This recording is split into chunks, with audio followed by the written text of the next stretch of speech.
తాకట్లో ఉన్న మీ బంగారాన్ని విడిపించి ఆ రోజు ఆన్లైన్ రేటుకి కొంటాం. Sharma gold company.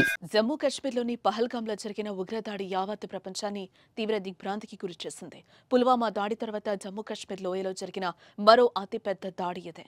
జమ్మూ కాశ్మీర్లోని అనంతనాగ్ జిల్లాలోని పహల్గామ్లో మంగళవారం మధ్యాహ్నం 3 గంటల సమయంలో జరిగిన ఉగ్రవాద దాడిలో 2 విదేశీయులు సహా 27 మంది పర్యాటకులు మరణించినట్లు తెలుస్తోంది.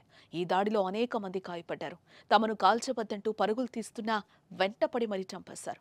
ఈ విషాద సమయంలో యావత్ ప్రపంచం భారత్కి సంఘీభావం, మద్దతు తెలిపాయి.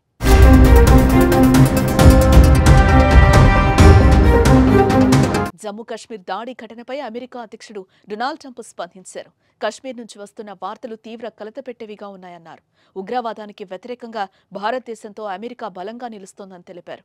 మృతుల కుటుంబాలకు ప్రగాఢ సానుభూతి ప్రకటించారు. గాయపడిన వారు కోలుకోవాలని ప్రార్థిస్తున్నామని అన్నారు.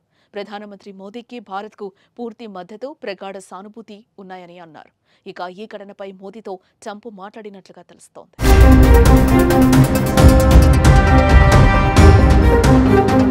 ఇక మరోపక్క జమ్మూ కాశ్మీర్ దాడి ఘటనపై రష్యా అధ్యక్షుడు పుతిన్ స్పందించారు. ఉగ్రవాద దాడిని ఖండించిన ఆయన భారత్కు అండగా నిలుస్తామని అన్నారు.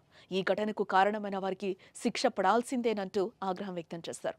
మరోపక్క భారత పర్యటనలో ఉన్న అమెరికా ఉపాధ్యక్షుడు జేడీ వాన్స్ కూడా ఈ దాడిపై తీవ్ర దిగ్భ్రాంతిని వ్యక్తం చేశారు. పహల్గామ్లో జరిగిన వినాశకరమైన ఉగ్రవాద దాడి బాధితులకు సంతాపాన్ని తెలియజేశారు.